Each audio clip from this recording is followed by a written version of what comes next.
प्रश्न दिले त्याच्यामध्ये एक तरुण युवक वकील बसलेला आहे.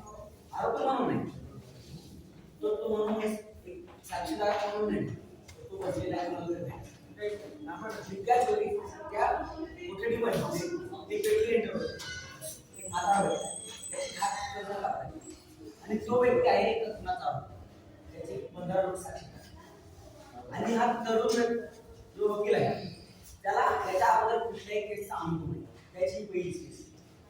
त्याचं नाव म्हणजे राजेश. त्याला अनेक जणांनी सांगितलं बाबा तुम्ही केस घेऊ नको, तुझं जे भवितव्य आहे ते टोटल नष्ट होतं. परंतु तू ज्यावेळेस त्याला हे सांगितलं गेलं त्यावेळेस त्याला हे पण सांगण्यात आलं की घेण्यामागचं कारण न घेण्यामागचं कारण 15 लोक आहेत जे साक्षीदार आहेत त्या म्हाताऱ्याने चुकून केले. परंतु ज्यावेळेस त्या म्हाताऱ्याला बोलला, त्या म्हाताऱ्याशी संवाद साधला, त्यावेळेस तो लक्षात आला त्याच्या डोळ्यानं ते सत्य होतं जी कुठेतरी शोधाची वाट पाहतो. तो म्हणत होता की निर्दोष आहे, परंतु ते सत्य असं होतं त्याला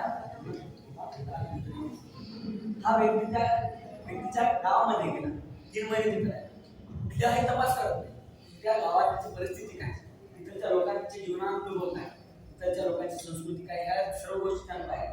आणि त्याच्यानंतर त्याच्या असं लक्षात आलं या 15 लोकांनी जे काही साक्षीदार आहे त्यांनी जे पाहिलेलं आहे ते कुठंतरी सत्य नाही, सत्य काहीतरी वेगळं.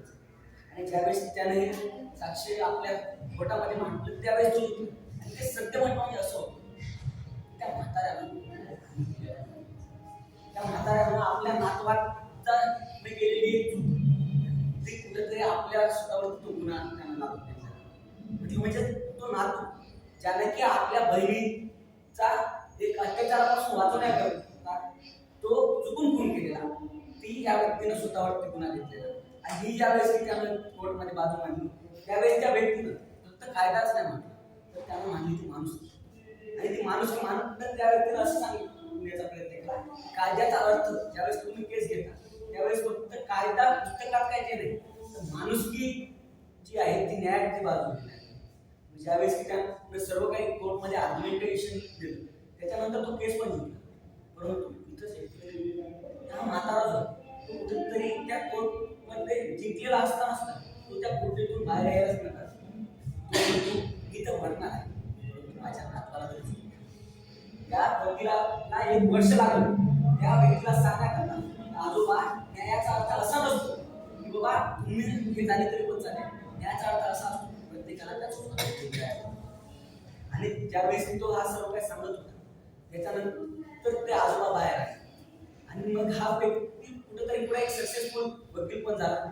आणि आज पण त्याच्या डेस्कवरती आपल्याला ती 10,000 फुटाची जी काही ही होती कोटी त्याचा आपल्याला आज पण पाहायला. कारण त्या कोटीने त्याला जाणून दिलं की ज्यावेळेस पण तुम्ही कायद्याचा अर्थ काढत असता त्यावेळेस तुम्ही फक्त कायद्याचा अर्थ काढत नसता, त्यावेळेस तुम्ही एखाद्याच्या जीवनाचा अर्थ काढत असता.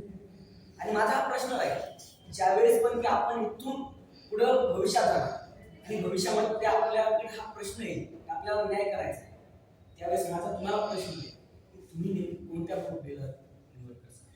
तुम्हाला अशा बऱ्याचशा केसेस येतील ज्यावेळेस समाज एक पाहतो आणि वास्तव दुसरं असेल आणि त्यावेळेस तुम्हाला त्या वास्तवाची बाजू घ्यावी लागेल.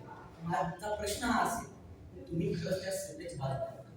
कारण की न्यायाचा खरा अर्थ म्हणजे फक्त कायदा काय आहे न्यायाची मागणी असते ती म्हटलं म्हणजे मानवतेचा प्रत्येकाला एक न्याय आणि न्याय म्हणतो म्हणजे फक्त पुस्तक नव्हे त्याच्या मागची मानवीय जी काही बाजू आहे ती प्रत्येक केसमध्ये शोधणं ही कुठेतरी मला वाटतं आपल्या